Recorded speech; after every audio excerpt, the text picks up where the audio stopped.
Well, I think it's Tuesday, so day 4 of this mess. We're just leaving Happy Valley-Goose Bay.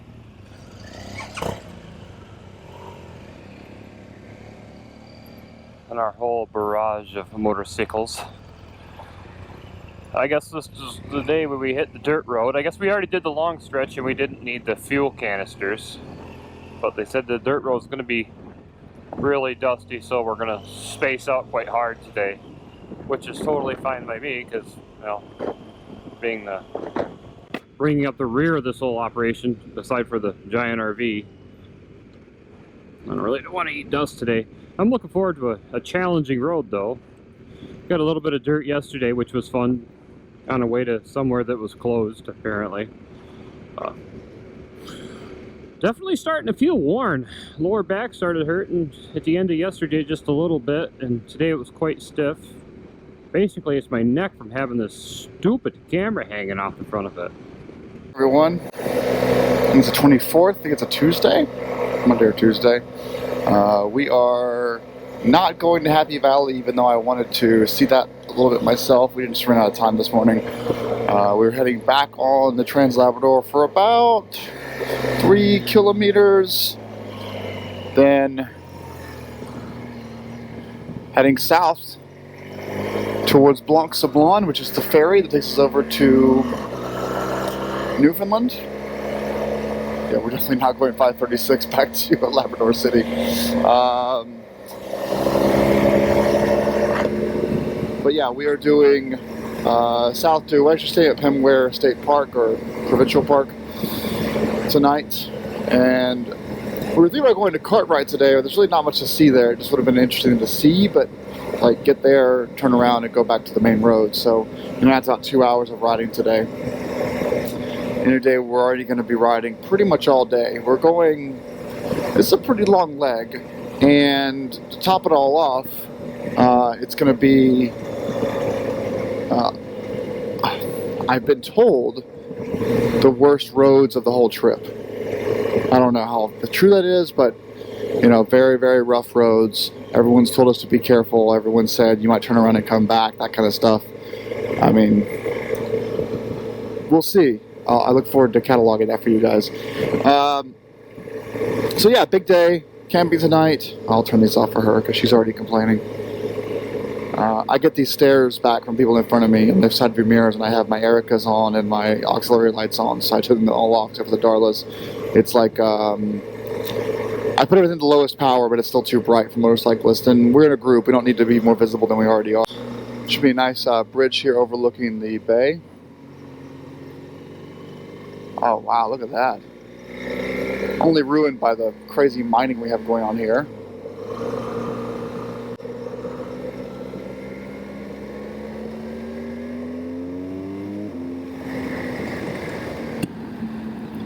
Alright, Cartwright, 373, Port Up Simpson, 392. Must be low tide.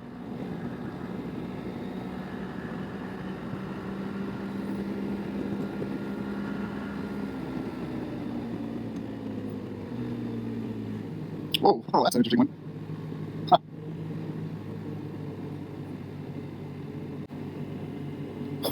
Huh. This is probably the worst I've ever felt as far as bridges go.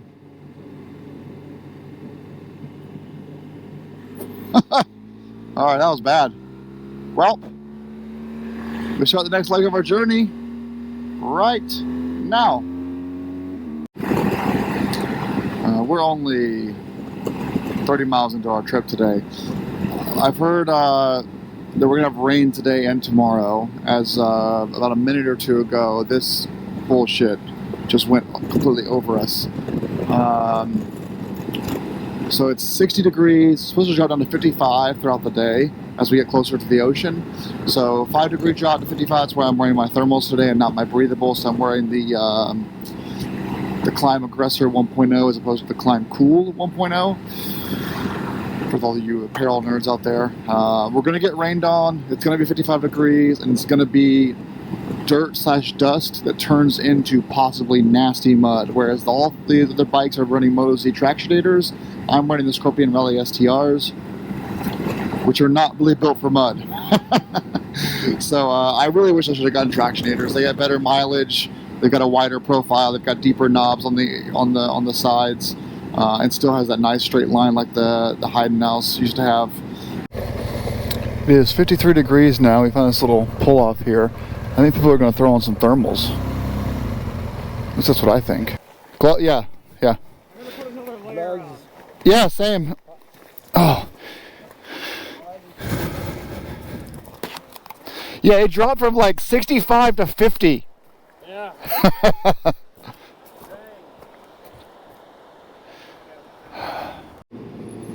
Alright, so we've hit the dirt portion here.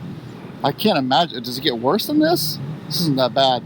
Our line kind of got about a mile long just because we're all trying to spread out now to keep out of the dust. I have an spare air filter, so if it gets really gnarly, I'll just swap the air filter when we get down to Newfoundland. But yeah, this is pretty good. Doesn't look too bad. A little bit rutted. Looks hard packed enough, and dust isn't that crazy actually. And as you can see now, I've got my heated seat all the way on maximum, grips on maximum, and this windscreen is way too high for you guys to even get a good picture here. But what ended up happening was it got cold. So windscreen went up in order to save me.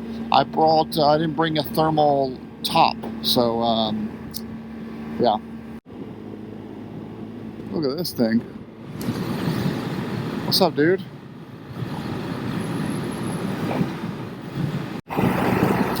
Well, so the gravel's pretty bad. The STRs hate it. DB8 and I are basically riding side by side because the dust is so bad. So he's right there. And oh, he's coming back behind me again. Okay. We were riding side by side for a while so that we don't eat too much of each other's dust. I mean, I'm able to do 75, 80 on the really hard pack stuff, but when it gets really rocky, I had to slow way down to like 45.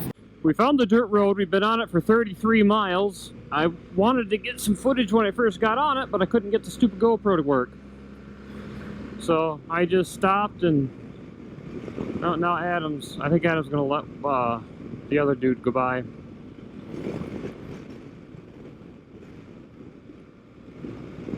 No, he forgot his strap again. It's a problem I kept having on the trip, actually, which was my Jesse top case kind of rattles a little bit more than I would like. It's not for this secure enough. So I had a rock strap over my top case, and every time we stopped for any reason at all, I'd forget to close it up, and then I'd have to stop later on the road. So, yeah, this happened all the time. You see the strap there kind of flying in the wind.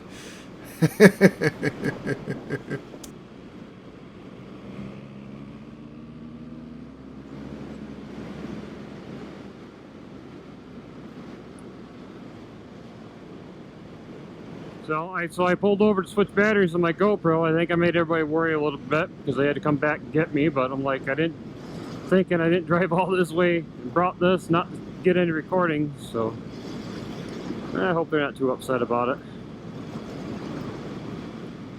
The husband and wife pair, man, they ride right side by side. She is like that dude's wingman, hard. Seems like she's pretty good rider.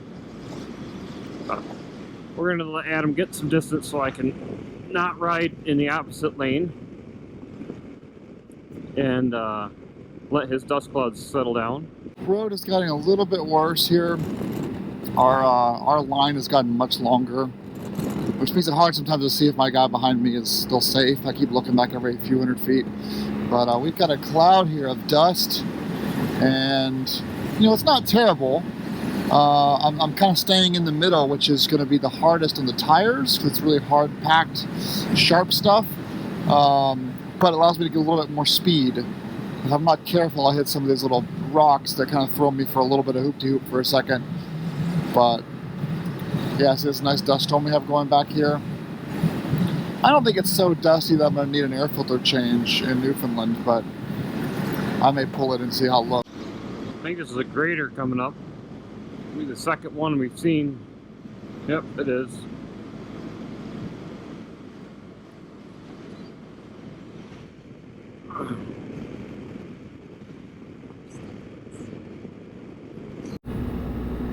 Well, the road's gotten a little bit worse, a lot more bumps, a lot more sand pits, where like there's just no gravel at all, it's just sand.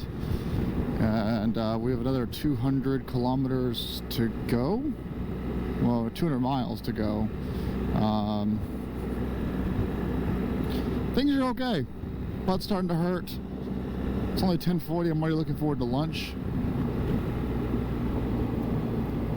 Oh, this is gonna suck.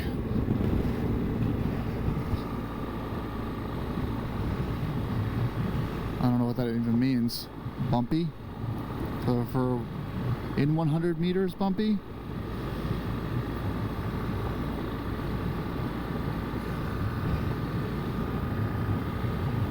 We're getting more coastal now. We're actually heading east right now, and very soon we'll take a southeast route. We're going kind of out towards the coast. It's getting a little bit more bare, as you can see. Our leaders already went around the bend up there. Well, the further we go down this road, it seems to be the worse it gets. We've been on it for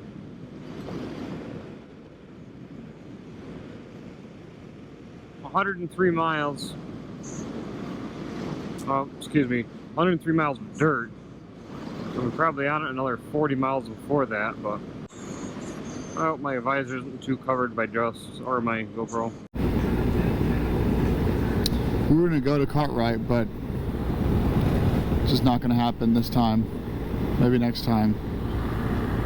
I wanted to go check it out and see what it was like down there, but some locals told me last night at the bar that it's just a small village, there's nothing really to see. You can go out to the beach, but it's a lot of driving. I mean, it adds an hour each way to go down there.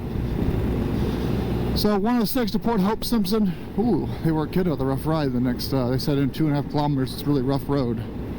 It did get it rougher, but nothing we can't handle. No mud, which is good. So we continue on. Well, we just passed the Cartwright intersection, and man, they got like just giant chunks of rocks in the road here. It was funny because the road was extraordinarily marbly, and then they had a sign that said, "Caution, next 2 kilometers rough road." Huh? Kind of a useless sign in my idea, but... We're doing 140 miles on dirt now. Finally getting some good speed, able to do about 70, 75 on this kind of road. There's very little gravel. Unfortunately, I've got to pass a car here. No big deal. So getting some good speed. I was finally able to go back to the soft suspension setting, which it does mean less feedback in that if I want to correct an imbalance, which is going to cause me to low side, at the very least I can have a pretty good chance of surviving it in hard, better in normal, not so good in soft. But the problem with normal and hard is it puts a lot of weight on my panniers that are bouncing up like this. So the brackets are doing a lot of weight balancing there. So I try to give the brackets and the racks a good fighting chance, which does mean a little bit less steering response. So when there's no gravel on the ground, I drop it down to soft.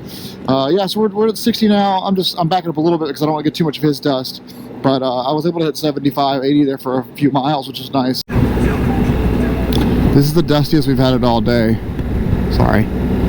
So we just have a really long distance now between each other, a few hundred yards, because it's just dusty. It's really dusty. The center strip is marbles, the side strip is sand.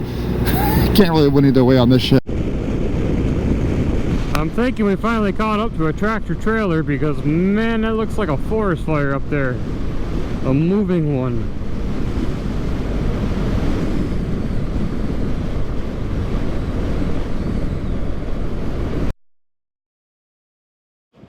Now you can see the road goes way over there in that valley because there's another smoke cloud coming from it. This is crazy. Almost lost it back there. Just trying to one-handed open my vents and got caught on this little rock at low speeds. Tell you what, you do 40 on this, it's freaking deadly. That right there is deadly. I don't know how they're sitting down. They must be skating all over the place. See the troughs over there, how deep this stuff is. Well, we are still heading east for a little bit. A little leak over here. It's always power company installs. It's been a massive, massive dust storm we've been in all day. What's about 400 yards apart from each other.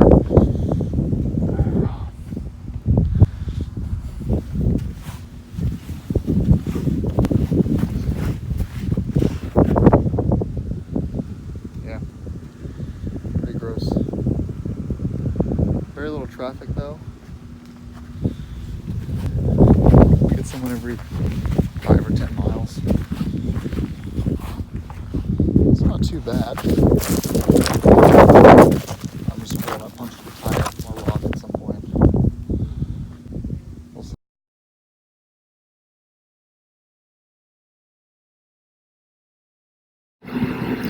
For those of you who wanted to do this ride, I was going to show you an example of what a tractor trailer does to the dirt. You can see way back in the distance how much sand is being thrown up. Well, we're about to pass the truck that's making all that dirt, and it's a lot of sand in the air, or dust. So bring a spare air filter after this road. 200 miles of this, and your air filter will be well clogged.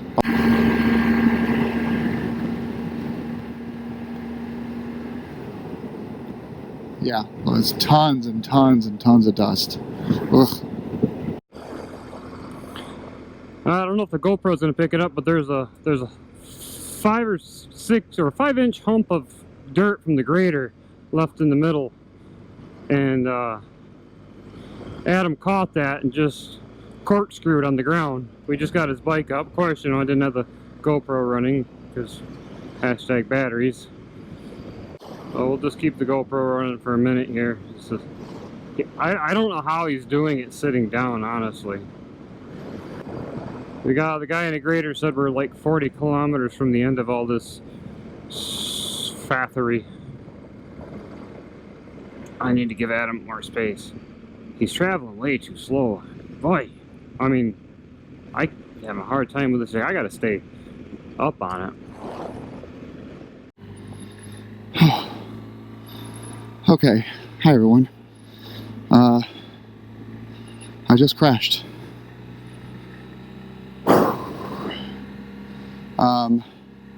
This all may prove to be wrong in a few minutes. Here's my first-hand account with some energy or caffeine or whatever goes through your blood from the adrenaline. It feels fine. It's a little loose. I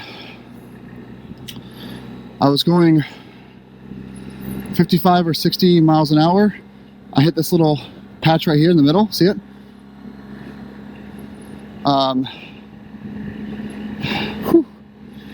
And front went out from under me. I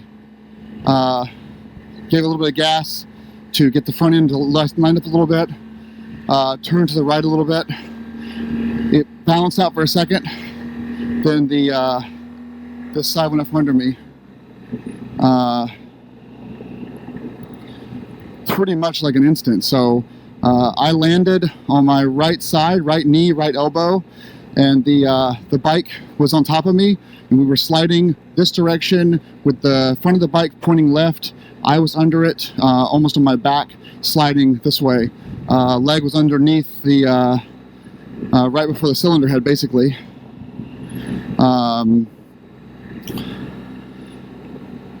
And I picked it back up with the help of Matt back there.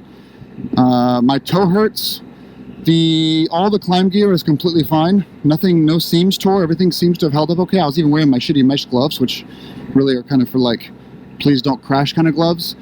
There's gravel underneath where the Jessie rack connects to the luggage rack or the Jessie box. And the box itself is heavily dented on the bottom, like really, really badly dented. I'm gonna need to buy a new one of those. But the actual like structural integrity of the box feels pretty good. The Alt-Rider crash bars are obviously like the paint is demolished on them, but they're not. They don't appear to have moved. Gumby moved. Gumby moved backwards, so I'm facing me now. The tank bag stayed on. The Machine Art Moto advanced handguards did their job in that they are my clutch. My brake lever still works. It wasn't bent, but the advanced handguards completely took a beating. I mean, they are. Well, let's get out the bike and we'll do like a sit rep here in a second. Once I catch up with the rest of the group. I'm going a little bit slower than I was before.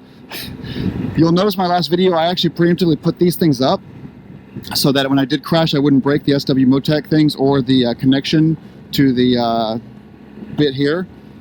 I mean, everything just got on the right side. You see how this part here is bending down. This is all bending down, and the advanced handguards are loose, but they did their job. That's really all that matters. They did their job. I have no aero lights. Everything appears to be okay. Is my group here? Please let my group be here. Nope, they're still on. I was hoping to stop here. Yeah, the advanced handguards, I hope that I can just tighten them up and we're good. And I hope that my handlebars aren't bent, but we'll see. All that is kind of happening in real time. Neck feels good, knees feel good, everything feels, it doesn't feel like I was in a crash, and I know that's adrenaline. I basically slid. My biggest fear of crashing on this shit is breaking a collarbone or breaking a knee or something where I can't ride home. And yeah. So it could have been worse, obviously. I'm just really, really happy to still be here. Okay, I'm gonna end this for now.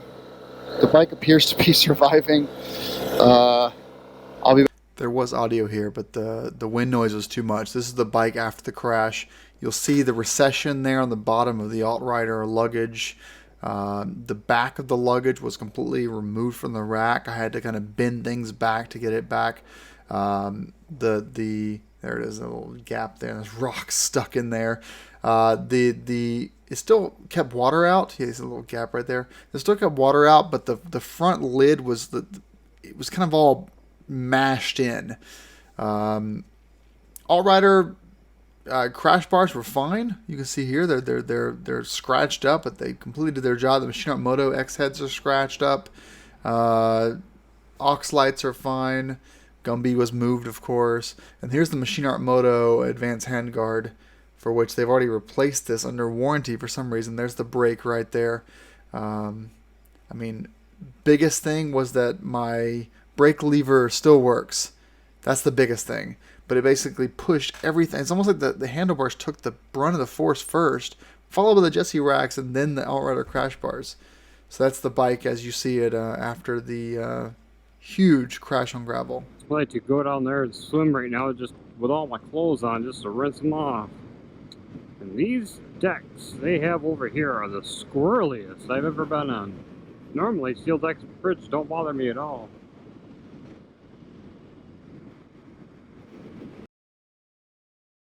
It's a bear. See it?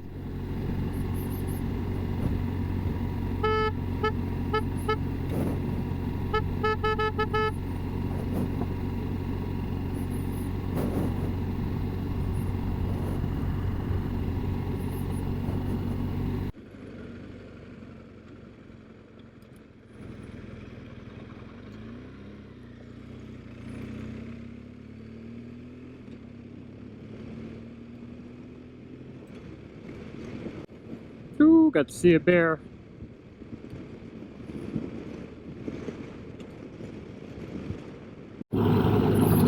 Guys. Oh my god. Oh.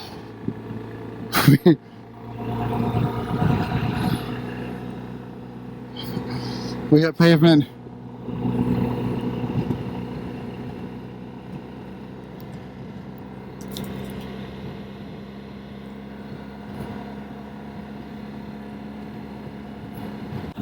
What I'm doing here actually was so on the dirt, it was so washboardy that I couldn't really assess if I had any frame damage, handlebar bent, triple tree issues, suspension problems, swing arm off kilter. I really had no idea if the bike was in a good place. So once I hit tarmac again, it was smooth. And I spent this whole time here playing around with the bike, checking the brake feel, the shifting feel, suspension, just kind of, making sure that everything was as I'm used to feeling over the last 12,000 miles. And it was good. Everything was fine. As you can see here, I'm missing a right hand guard. I yanked that off, and we're back to it. We're about an hour away from the camp. We're in Pinware. We're going to be coming up, we're right over there, it's the ocean. Really would like to see a moose, but that's probably not going to happen. Alright, so, well, it happened. I didn't think it would, but on the side of that hill over there is snow. 2 spots of it. We just went by a big spot on the left here, but I didn't get the camera up in time they had snow. That's crazy. We got 72. Like 10 miles ago it was in the 80s. But we're getting awfully close to the coast. Don't laugh too hard here, but this is me about 50 miles after crashing, holding my iPhone, recording the coast because basically my GoPro Hero 6 battery had died and the group wouldn't stop. So I basically grabbed my iPhone and was recording this. There were so many little patches of ice and stuff. It actually looks really good, but just dangerous. Don't ever do this. Kids at home.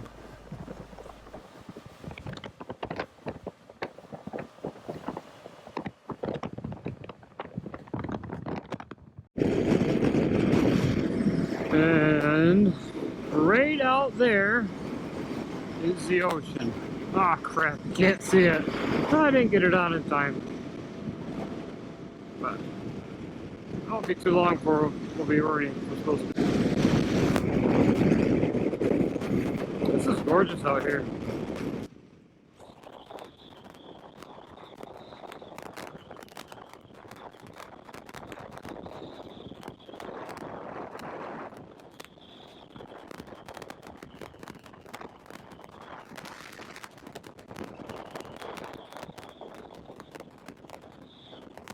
I had to voice over this one because we parked beside the road looking for this little bit of snow up there in the hills. And the wind was atrocious. I'm playing back the audio now and it's just bad. So, the wind is so brutal and the winters are so long that you've got very low level vegetation. It doesn't really get very high. There are no trees up here. It's a lot of moss and little small shrubs, really big roots because they're battening down for windy weather. Found some ice though and some snow, which is pretty cool. And then BB-8 went to the bathroom up in the hills, and little do we know the Canadians had actually stopped 5 miles ahead to wait for us, even though I told them to go ahead because we were all going to the same place. So. Oh well, it was worth the stop though. It was cool to see some ice in person.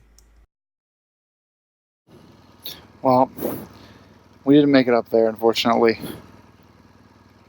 It's probably radioactive anyway. So, back on the road. Isn't that cool?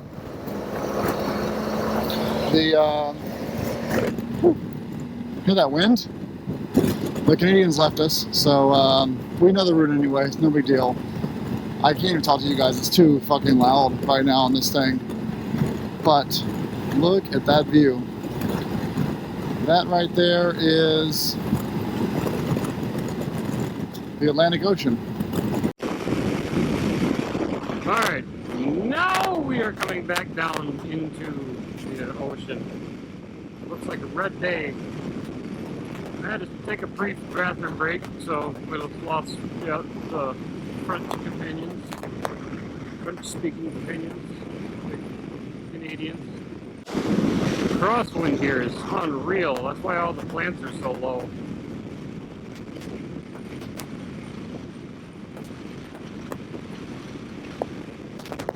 We're coming into a red bay.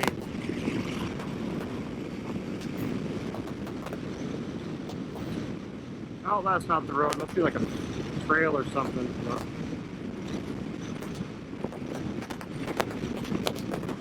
I'm pretty sure that's the entire town.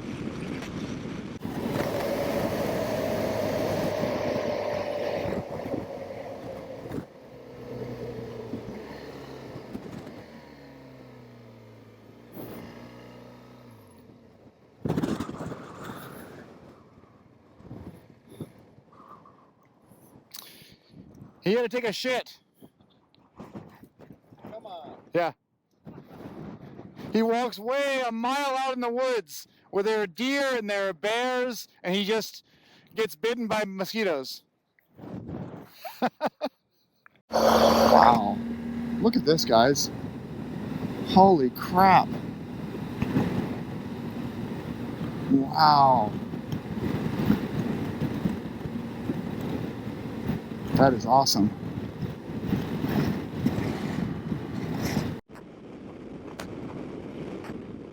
Just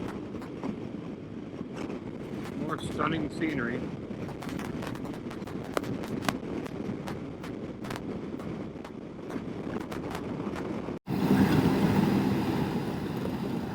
Wow, look at that shit. Wow. That is just amazing. We're only 700 feet elevation right now, but we're right next to the ocean, so that's kind of even more impressive. It's like right next to the ocean, you're 700 feet up. Look at these just mountains. You have a bunch of snow over there too in the distance. This is just so beautiful, man. What a glorious looking place. Wow.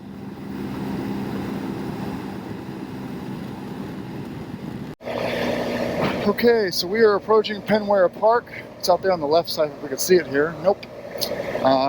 It's a Canadian provincial park. So I guess the province of Labrador owns it. It's right on this little jetty here, which is kind of cool. So it's like an inlet, and then on the tip of the inlet is the park. So my only hope is that it's not that windy in there because there's a lot of trees around us, but we'll see. I mean, this wind is kind of bearing on me after the long day of riding and crashing. There we go. It's a provincial park, 1 km.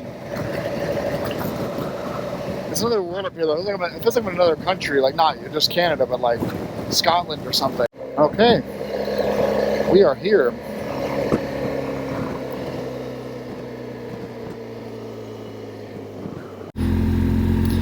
Okay, Pinware it is. We had previously picked camping spot number 1, which is more isolated.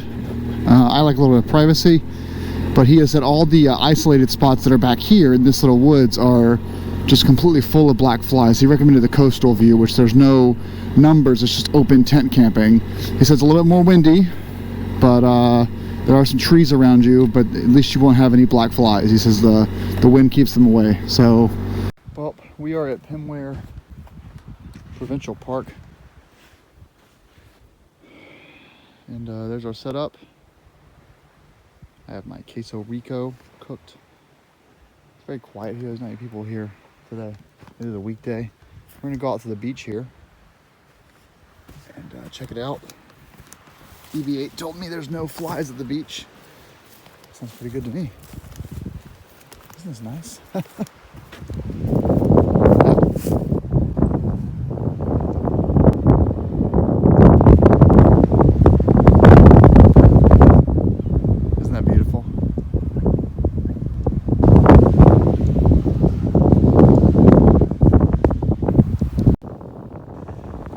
So, while I have you all, this was a very difficult day on the trip. The crash really lowered my spirits a lot. I was convinced that the trip was over. In fact, when I crashed, I got up and yelled the F-bomb like 20, 30 times. I mean, it was over and over and over again. I was so pissed. But BB-8 saved me, and we made it to Pinware. Did some bike tweaks with the tool kit that I had with me, and along the way we go. We had some moose that evening. Remember Jerry the day before gave us some moose steaks and the moose bacon wrapped moose. So we feasted that evening. I did a little time lapse here with the gimbal. Yeah, just a beautiful camping spot. Black flies weren't too bad actually. I mean, I think Labrador City was the worst of it. Oh man. True, yeah, Jerry will be happy to see that. Yeah, just a really, really nice evening, and it was nice to have the whole crew with us, and I'm still happy to be like back in New Hampshire right now, alive and well, and not in some hospital in Newfoundland somewhere recovering, because that was scary. And in fact, today actually I mailed my helmet out to Shoei to have them inspect it, and I'm only doing that, well, I do that anyway, but I'm doing that quicker because in the sun, my helmet in the right side was crackling. The EPS was crackling a little bit. So it's clear that there was definitely some damage. I think they're going to call the helmet no good. So I went in and ordered a replacement GT Air for $400 that was on sale. So, it's going to get me through the rest, the next couple of years, but that helmet was 3 years old. I was hoping for a couple more years out of it and then upgrade to a Shoei Neotech 2 that was on discount, but I crashed before I was able to do that, so Neotech is future purchase. Anyway, thanks for watching. This is our 5th day on the road. I'm glad to be here.